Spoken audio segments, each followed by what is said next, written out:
Welcome to the show. My name is Charlton with Big C, and this is Charlton and Big C Sports. We call it Real Talk, and today is beautiful May the 9th, 2016, Big C.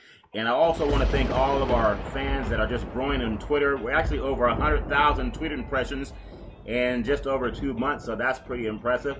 And our sponsor is also Bud Light. And we know, Big C, we talk about Bud Light all the time, especially you good old boys down south, because it helps you lose weight and it tastes great, from what I understand. Well, Charlton, you should have been down at the Kentucky Derby, because, everybody drinking a mint julep. Bourbon is really big down in Kentucky, but, those mint juleps, you use that clear alcohol. Okay, mint julep, you have to educate me, Big C. I don't even know what a mint julep is. I've heard of mint bubble gum. Well, that's okay. That's easy to mix with moonshine, and mask it up real good to make it look pretty and taste pretty. I understand why gasoline is so cheap down in the South, because a lot of you good old boys learn how to take those carburetors and run them on moonshine, which I think isn't it just potatoes and a few other liquors too, Big C? Well, we can't give away the secrets of the mash. Okay, Colonel Sanders. It's a very effective elixir that we have down here that you can use on many things. If you got aches and pains, you can put it externally or internally. Well, I think Steph Curry took a trip down to the South. We don't know why, because they're playing in the Northwest, but maybe he might play tonight. We never know, Big C. But I know you're talking about some games that are going on that you like to bring up. I know how we mix Hollywood and we mix entertainment and sports together, but you have some also things on your mind. I think you call it Invictus, Big C? Yeah, the Invictus Games. This was presented by the royal family in Europe. Prince Harry, and everybody's aware of his mother, the former Prince Diana, who lost her life. And, Prince Harry served a couple of tours over in Afghanistan. Yeah. And coming back, Prince Harry knew that he was going to still go back into a charmed life. Yeah. But he saw so many of his fellow soldiers, Charlton, that were injured in the field of duty in Afghanistan and Iraq. Yeah. And he wanted to do something 5 years ago to honor and show respect and help reestablish these injured soldiers back into life, Charlton. Yeah. So he developed Invictus Games. There's 14 countries participating in the Invictus Games over in Europe right now, Charlton. And it's a great thing because you're bringing all these injured former soldiers, quadriplegics, paraplegics, that have lost limbs. It's giving them an opportunity to compete in life. You may have been battling side by side in the field of war with one of these individuals, but now you're battling them, for a medal. Yeah. The honor and the pride that has been invented by Prince Harry, and this is the fourth Invictus Game, Charlton. This is a world event, and people always talk about those who have a lot not giving back. Prince Harry is giving back to the world with the Invictus Games and other charitable events that he's put on over the past decade. Everybody wanted to know about his party life that he lived, but he's a great humanitarian, Charlton, just like his mother, and he's crossed over into sports with the Invictus Games, and he's made it a world affair. Great effort by Prince Harry. Well, and I think that's wonderful that you talk about that too as well, Big C, because everybody has some type of legacy to leave behind. And when we look about the world of sports, there's so much talk about the people who are at the top of their business and the guys who are always hitting home runs, or the guys that can shoot the three-point basket or the slam dunk. But oftentimes when you're dealing with issues, some people are missing limbs, but there's still a competitive spirit, Big C. I think that's something that we can all learn from, and you point that out so well, Big C. Charlton, it's more than a competitive spirit. It is inspirational for anyone who has a normal body and feel that, things are not going great for them. And when you look at these young men and women who have lost so much in battle, but there's still competitive spirit, heart, and mind. They haven't given up on life. They look forward daily to survival. I'll take you back to an incident, Charlton, years ago. I was doing a game and got on an elevator, my broadcast partner and myself, and it was for, paraplegic games. Yeah. We were in the hotel, and the kids were staying in the hotel that we were. We get on the elevator in the hotel, and this young man knew who we both were. Yeah. and he spoke to us. And Charlton, he was minus a leg. He was going upstairs to get into the pool. Yeah. And, we were talking about, things not being so great and all that, my partner and I. And this young man said, hey, I'm having a great day. I'm going upstairs, and I'm going to the pool, and I'm going swimming. And we looked at each other, after this young man after we'd gotten off the hotel, he continued on up. Yeah.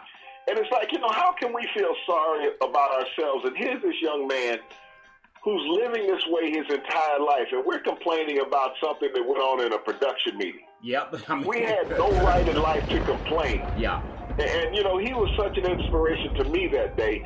And I think I went out and had one of my best broadcasts ever thinking about this young man, Charlton. Well, see, I like the way you bring that up, because we just talked about all the athletes throughout the world. The Olympics is coming up in Brazil, and we've had some at the Sochi races over in Russia. We had some athletes that were accused of blood doping, and it was actually on 60 Minutes just last night. I was watching that, and we talk about how, going back to the Berlin Games, athletes just want to compete, and they want it to be fair. We heard about whether Ben Johnson or Carl Lewis or some of these great guys, Big C, that they just want to compete. And then you have people that don't even have all of their limbs, and they're doing it the right way. So I want to congratulate them. And of course, everyone who has the spirit of competition, it's always something that you can strive for, always striving to get better. And speaking of striving to get better, this segment is also sponsored by your Northern California Cadillac dealer, home of the all-new Escalade, the standard of the world. You can only get it there brand new, and when you go down and test drive it, tell them that Charlton and Big C sent you. Now, Big C, I know that we talked about the Kentucky Derby as well, and you talked about giving moonshine to Nyquist, the horse, or was it just water? But here he is, the 142nd Kentucky Derby. 167,000 people attended the Kentucky Derby. Could you imagine the Super Bowl gets about 80,000 fans? This had 167 fans to watch 2 minutes of horse racing, Big C. What is it that makes horse racing so exciting? I know all around the world people watch horses race, but in the South, you guys really have a heart for it, Big C. What is it about horse racing that makes it so popular for 2 minutes of competition, Big C? You think about horse racing, Charlton. It was called the Sport of Kings for decades. The Kentucky Derby has always been the flagship race in that signature series. 162 fans, but one of the things the horses never worry about is taking a drug test after a race. You think they would all pass? It's hard to bring him in there and tell him he's got to take a urine test, Charlton. That's funny. The horses, I heard of Mr. Ed, but when they started talking back, I think I might try some of that moonshine too, Big C. But you talk about the 142nd running of the Kentucky Derby, Charlton. One of the little known facts: the all-time winner at the Kentucky Derby won 26 Kentucky Derby races. Yeah. He was an African-American jockey, Charlton, and he goes unnoticed, throughout the annals of horse racing. He should have a statue at Churchill's Downs, but he doesn't. But that's been part of the injustice. But horse racing, it's what you can invest in. The layman person can invest in it and hope that you find a diamond in the rough, because that's what horse racing is, Charlton. It's a diamond in the rough. When we look at the Kentucky Derby, you have 16 to 20 horses every year in the Kentucky Derby. Yeah. But think about how many thoroughbreds throughout the world, throughout the country of the United States, even Europe. Yeah. That are trying to get to that level. But only about 20 make it to the Kentucky Derby, and it's whittled down every race after that for Preakness and Belmont. But it's a world event. That's why it has so much esteem, Charlton. It's a world event. Well, I know along with the good old boys down there racing on the horses, I know that when you look at NASCAR, Kyle Busch, he ends his Kansas frustration, and in fact, Kyle Busch has 386 points. He's only behind Kevin Harvick, but he had a nice chance to get another win under his belt down in Kansas, and that's a Sprint Cup down in Kansas that he won. Now, this guy, his family, when you think about the racing family, and I go back to guys like A.J. Foyt, Don Petty, Big Daddy Don Garlett, but I know in the South, when we talk about regionalized coverage, you don't see a lot of racing here on the West Coast, but you're back south in the East, covering the East Coast, you see it a lot. So when you have so many activities that are happening, we talked about the sponsorship and athletes, and we talked about how Stephen Curry has, I think he's going to be a second two-time MVP now. But you look at Kyle Busch, what he's done for racing in Big C. Just your thoughts on him as a Sprint Cup driver. Well, when you look at Kyle Busch and the whole NASCAR family, Charlton, you know, it's been one of those things that down in the South has gone forever. And when you talk about moonshining, early days of NASCAR, that's how many drivers, you know, subsidized their race teams. Yeah. You know, and was able to get in, stay into racing, Charlton, by running that to be able to run the back roads of the South, Charlton. Yeah. And they became excellent, skilled drivers. Yeah. But when you look at the level that NASCAR has risen to, Charlton, in the past couple of decades, you know, these events garner 100,000 people and more at the races. Yeah. And so they're weekend-long events. I mean, you see the race on Sunday, but it's a weekend-long event. You got the Sprint Cup races, you got the truck races, you have all the qualifying, Charlton, and the fans are just livid about NASCAR down in the South. I mean, it's the only thing bigger than NASCAR in the South is football, Charlton. And so, you know, we don't know any much about basketball, you know, what you guys do there on the West Coast. But you come down here, and we'll really show you how to cheer real sports. Yeah, I understand that. And speaking of Busch, too, he won for the third time this season and needs only to win at Charlotte and Pocono to knock off every track in the series. When we look at the Sprint Cup driver standings, Kevin Harvick has 390 points, Busch 386, Carl Edwards has 367, Jimmy Johnson has 353, and Kurt Busch has 350. And also another big sport, I know you love your sports, Big C, and the NBA basketball right now is really, I looked at the San Antonio OKC game last night, and right now, Oklahoma City, they're giving San Antonio everything they can handle. Durant going for 40 points. We talked about him being maybe wasting his time down in OKC because it's not a big media place. But Durant, I mean, he's lighting it up, Big C. What are your thoughts on him? Well, you know, putting it up, Charlton, Durant has always had that ability to score. But, you know, the undaunting part about the game last night was Michael Westbrook with his 15 assists, Charlton. Yeah. That was the key to the game. Michael Westbrook, you know, was giving up the ball. I mean, now we know he's a scorer and a great dynamic player. Oh, Russell. Charlton. You're talking Russell Westbrook. Yeah. Yeah, Russell Westbrook. Yeah. He played like Michael Jordan, though. Well, you know, hey, you know, he's not completely down south. He's only in the Midwest. Only the Midwest. But he only had 15 points last night. He had more assists, and that's what helps OKC when he understands that he doesn't have to be the scorer for that team. Let Durant be the guy that gets the most points, and I think that's what helped him last night against San Antonio, Big C. But, Charlton, when you look at all championship teams, they all have a great point guard.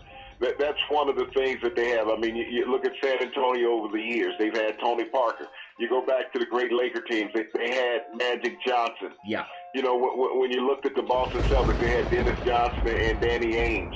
And even with the Chicago Bulls, Steve Kerr was one of the critical elements along with John Paxson in the backcourt for the Bulls to help facilitate for those teams. Yeah. And if Westbrook can understand that role, Charlton, is that, yes, he's a tremendous athlete and a great scorer, but he's a better player when he's facilitating. Yeah.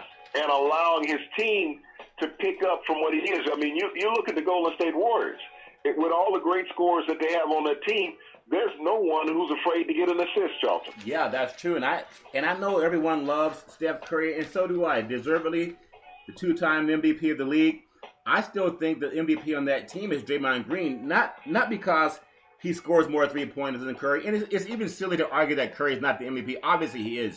But for that team, when I look at the spark plug, the guy that really ignites everything, like he did have some moonshine, it is Draymond Green on the defensive end, which is what gets him off to the fast break. I see him battle guys that are 6 and 7 inches taller than him, but he gets in there and he'll mix it up anyway. Reminds me of a younger Charles Barkley, Big C. I like his tenacity, and he shoots the three-point basket very well. I think he's their best defender, which they really need. But he's also their emotional leader, Big C, and that's what I think about Draymond Green. I know you're back south, and Atlanta got swept by the Cleveland Cavaliers. Do you see that they don't have the same type of desire or chemistry, or were they just beaten by a better team, Big C? Well, you know, right now, the Cleveland Cavaliers, Charlton, are the best team in the NBA. You think so? They swept 2 series. swept. They 8-0 in their last 4 games. And see, we're not talking about teams playing just a plethora of different teams throughout the season. Yeah. They've played the same team, so you know each other. Yeah. And so you go 4-4 knocking teams out of the playoffs, and by a huge point differential, there never was any game that they were challenged in, Charlton. So you have to pay attention to what the Cleveland Cavaliers are doing right now. You know, only one other team has been at this level where they've gone out and swept the first 2 series, and that was the Philadelphia 76ers years ago with the great Dr. J and Moses Malone. Yeah. You know, when they had that team. So, you know, when you look at what Cleveland is doing right now, and they're playing, you know, actually Golden State basketball is what Cleveland is playing. They're taking a lot of three-point shots, Charlton. When everybody wanted to criticize Steph Curry and the Warriors a couple of months ago, they are praising the Cleveland Cavaliers now for playing 3-ball.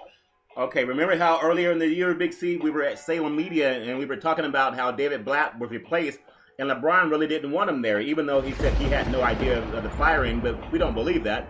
Do you think Tyron signed the papers? Well, I think, that's a little bit, that's like saying he really drives a Kia. We know he drives a Bentley in real life. But do you think that, obviously, he knows his basketball, he knows his players. I mean, maybe they would be here with David Blatt as well because they also were undefeated in the first 2 rounds last year. But do you think Lou's made that much of a difference for this team, Big C? Well, I don't know if it's Lou. I'm looking at J.R. Smith, Charlton. Yeah. And Kevin Love being healthy and Kyrie Irving being healthy. Yeah. Those 3 right now are the nucleus. Yes, LeBron gets all the publicity, and rightly so. He's been named the star of that team since coming back. Yeah. But when you look at the production of a Kevin Love and a Kyrie Irving who did not play at all last year in the playoffs, you remember Love hurt his shoulder against Boston. Yeah. And Kyrie never got a chance to suit up for a game. Yeah. But J.R. Smith has always been a streak shooter, Charlton. He was hot last year in the playoffs, even in the championship round. But they did not have those other 2 supporting members. And so you cannot say that this team is not a better team because of Kevin Love and Kyrie Irving that have turned the corner for the Cavaliers versus having LeBron. He's always been there. But now you have 2 nucleus players that make a difference in the lineup, Charlton. Yeah, Kevin Love last night had 27 points, and he knocked down a huge shot. Actually, LeBron hit a big basket with 39.2 seconds left. He also missed a long 3-pointer late in the 4th that could have cost him. But you look at that whole team right now. James and Irvin finished with 21 points. They actually let Kevin Love be the star of that game. I know there was a lot of talk earlier in the year that they really didn't like each other.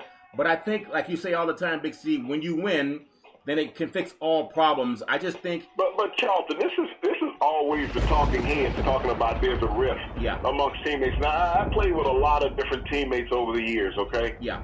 And there were some guys prior to becoming teammates with them, because I played with a couple different teams. Yeah. I loathe these guys. I despise them, and they despise me. Yeah. But when you became teammates, you were mutual warriors, okay? You were combatants for the same objective, Charlton. Yeah. Your goal was to win and become a championship. All that other stuff goes by the wayside. And we see that so often in media. We have these guys, well, my sources say it. Yeah. My source. This came from a reliable source. Who the hell is this reliable source that nobody ever knows? Someone that supplies your moonshine. Just sit up there and say, hey, I'm speculating and I'm guessing. Yeah. And this is my thought.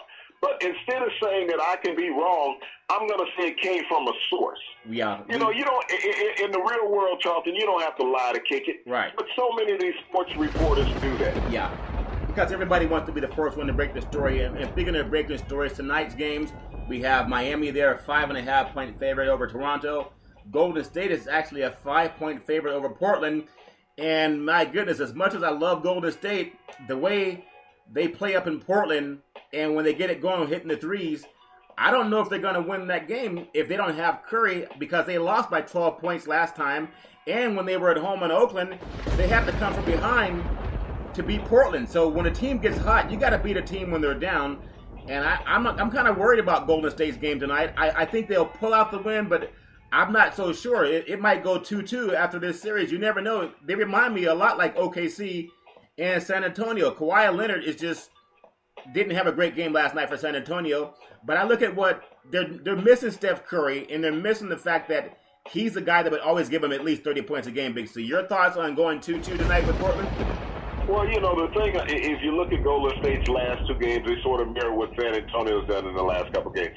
They have not got off to a fast start, Charlton. They have not had a lot of early ball movement in the games. Right. And that has come back to haunt them. If you look at Golden State throughout the regular season, Charlton, this was a team that would run you to death in the first quarter, and you look up and you were down by 10 or 12 points. Yeah. And it was just from that perpetual motion that they always had. Yeah. But they sort of slowed the game down with Steph being out of the lineup.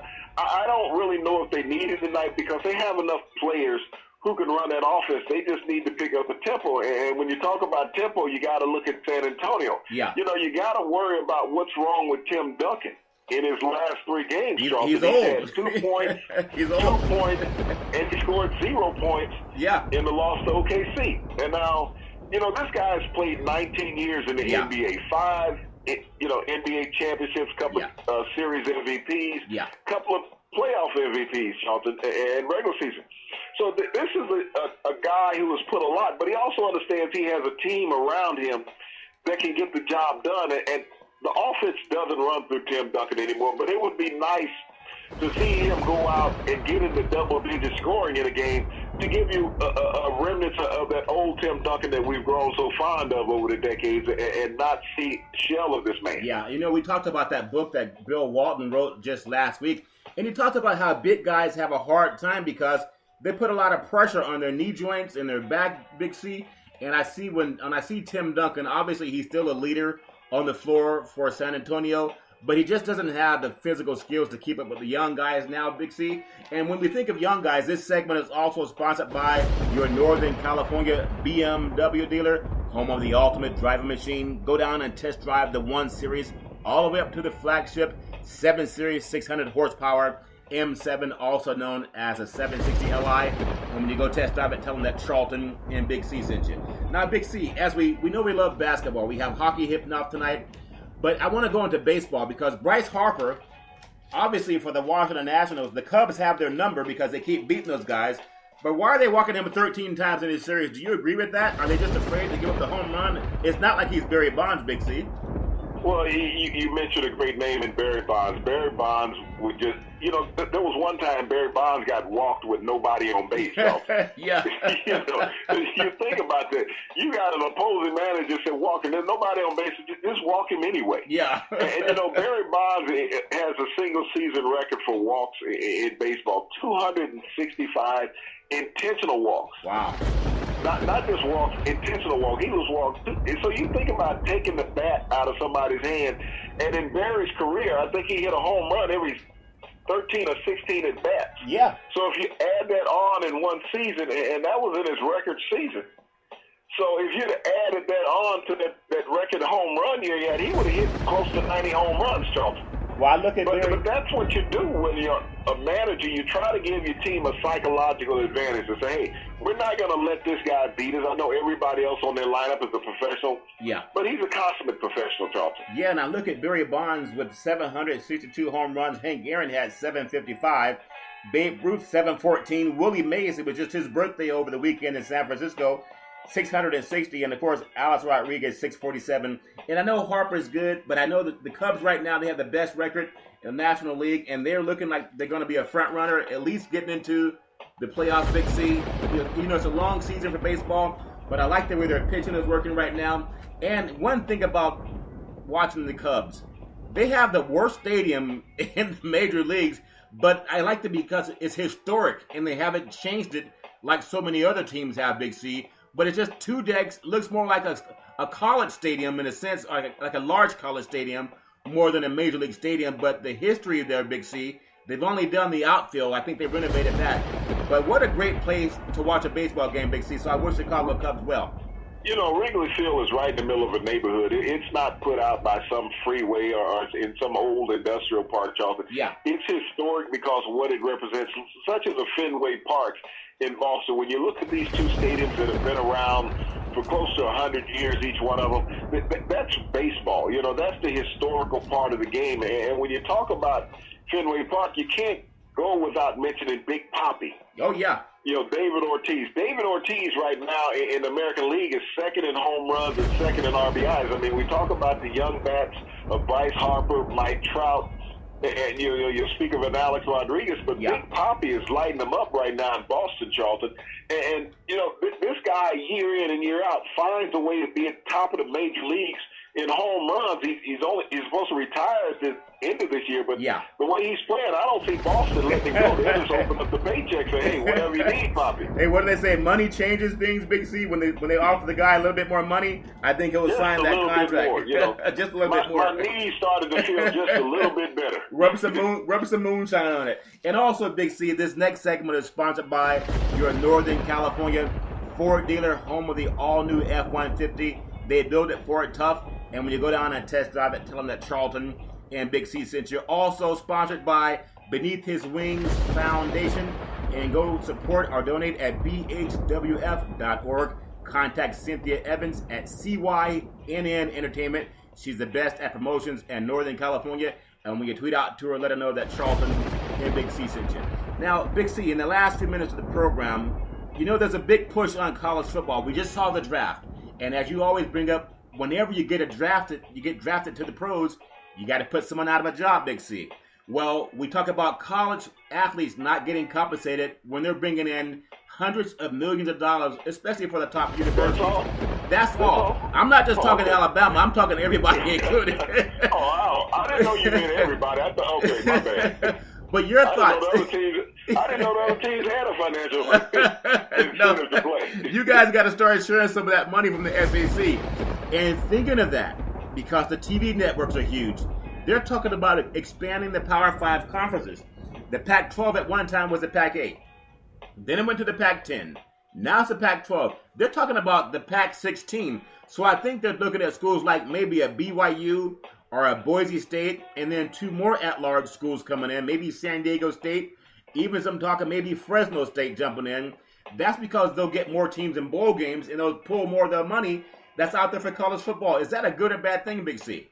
I think it's a bad thing, Charlton, because what happens, and we talked about the Heritage Conferences, Power Conferences, they're honing all the money, Charlton. They're keeping it within themselves. And what happens if you bring in some of these schools who are friend schools, who had a chance to knock off one of these teams if they got into the playoffs, you keep the money in-house. Yeah. And I think it's wrong. I mean, when you look at it, the NCAA playoffs can't be just about the 5 conferences, Charlton. Yeah. That's the reason why they need to expand it to 8 teams. And if they expand it to 8 teams, Charlton, now you can only have one representative from each one of those 5 power conferences. Yeah. So now you're going to have 3 at-large teams that are not from these power conferences with an opportunity to win a national championship. This goes back to the 50s. You remember we talked about the great Gene Hackman in the movie Hoosiers? Yeah. When he won the Indiana State Championship basketball in real life, the coach he portrayed.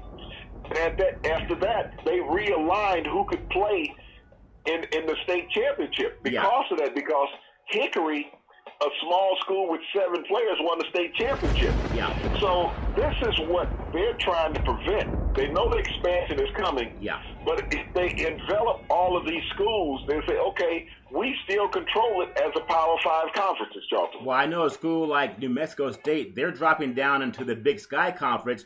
Also, I believe Idaho, they're dropping down to the Big Sky Conference too. And they used to be in the Mountain West Conference. So it's going to force a lot of those smaller tier schools to go into a smaller conference. But what it's doing is, as they expand how many teams they have in their conferences, Big C, it just seems like they're more likely to grab some of the TV money that's going on. And I know they do it a lot in the Southeastern Conference. I think the big, what do you have? You just added Texas A&M just a few years ago, as well as Missouri. Could you believe they may even have a 20-team Southeastern Conference, Big C? 10 teams Charlton, in both divisions? This is what we talked about a couple of weeks ago, when we talked about the MEAC and the SWAC being left out of all the financial dividends of college football, where the historical black colleges get nothing. They don't even get the scraps. They don't even have a broadcast network. You talked about ESPN would rather cover high school football than to cover traditional black college football. Yeah. You have Fox Sports out there that covers high school football and no one gives any consideration to traditional black college football. Yeah. You know, you look at the SEC network. The SEC network, Charlton, broadcasts all of the SEC's spring football games. All of them, every school. Wow. That's 13, 14 schools, Charlton. Well, how are they having spring football, Big C, when the guys are in college? Aren't they going taking classes, Big C? Well, you know, they do that during the timeouts and stuff, you know. Okay. So when they have those iPads on the sideline, that's where they study? Is that study time, Big C? They look at their iPad and do their e-signature. You know, just tap the button for that electronic signature. Hey, We're technologically advanced down here in the South. But, you know, that's something they're going to have to look at is sharing the wealth, Charlton. You just can't keep making the rich richer in college football because it's bad all over. It's bad academically. Yeah. It's bad heritage-wise. And now you're forcing these young men to go to a school not for an education, but for an opportunity to be on television. Yeah. And that's all you're selling them on. We're going to get you some sweatsuits. We're going to let you be on television. You don't want to go to that little school. Well, and that's so wrong. The NCAA is perpetuating this, Charlton. Yeah. They're the facilitators allowing this to happen. The NCAA as well as the broadcast networks, Charlton. Well, I agree very much, Big C. And the final segment is sponsored by United Labor Insurance, guaranteed $100,000 insurance policy for life insurance. Also by Goosehead PNC, guaranteed to beat 99% of the competition out there.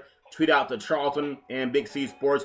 Big C, in the last minute of the program, we talked about something that I think is very near and dear as we talked about the historically African-American colleges. And last week, Roger Goodell, commissioner of the NFL, said he wants to get more inclusion, especially from the predominantly African-American universities, involved in getting mentoring opportunities through the NFL. Now, something else I want to bring up, because as we bring these things up, they tend to come across the news. I believe that when we bring attention to this, maybe ESPN or Fox or maybe even ABC will start, at least on a weekly basis, airing college football from the black colleges in the South, predominantly from the MEAC and the SWAC. I think that they'll have a push doing that if the commissioner is sincere about what he's saying. Do you think that's likely that we'll start seeing the weekly game of the week, either ESPN, Fox, or ESPN2, covering black college football, Big C, in the South? Well, Charlton, when you think about it, all the networks are tied to the NFL, okay, whether it's NBC, Fox, CBS, ABC, ESPN. Yeah. They're all tied to the NFL. The NFL has the power to designate if they want somebody to do something other than what they're doing. If Roger Goodell, the commissioner, is sincere about this, then he'll put a mandate out as part of his $8 billion television contract that they just signed. Yeah. That we're going to delegate a little bit of this money to broadcast historical black institutions college football games. Yeah. It's very simple. I mean, the cost of a broadcast, Charlton, realistically, a couple $100,000 maybe. Mm-hmm. How much is that out of $8 billion? Yeah, so not very much. If the NFL set aside, Charlton, just over one season, a couple of $100 million to broadcast historical black football college games, Charlton, what an economic impact on these institutions it would present, Charlton. That's all we're looking at is opportunity. Now, if you can upgrade your facilities, upgrade everything you can provide for the kids. I remember a couple of years ago, Grambling's football players walked out because they had a medical condition in their locker room where they had spores of fungus and other things down there because these schools don't have the technological advancements that you're going to have in a Big Ten or a Pac-12 university, Charlton, as far as what to protect in these facilities. Yeah, I agree. So financial help is needed. That's the bottom line of what the historical black institutions need is financial help. And, they're playing for free anyway. Yeah. Let them play some football on television and entertain the alumni, the rest of the African Americans in the United States, and even the white audience, Charlton, will really appreciate historical college football from the South. Well, I agree very much, Big C. Money is power, and when you have more money, you have more power. The NFL can put his money where his mouth is and start giving money back to the universities in the region of the country where they've taken so many athletes but not created employment for the people after their playing days are over. And you can find out more every Monday through Friday at 5 o'clock p.m. Pacific Standard Time, worldwide on Charlton and Big C Sports. We just want to give you more things to think about. Go out and support your local college football and sports programs. And if you can't see it on TV, you can always follow it on Charlton and Big C Sports. We thank you, we appreciate you, and we hope you have a super fantastic day.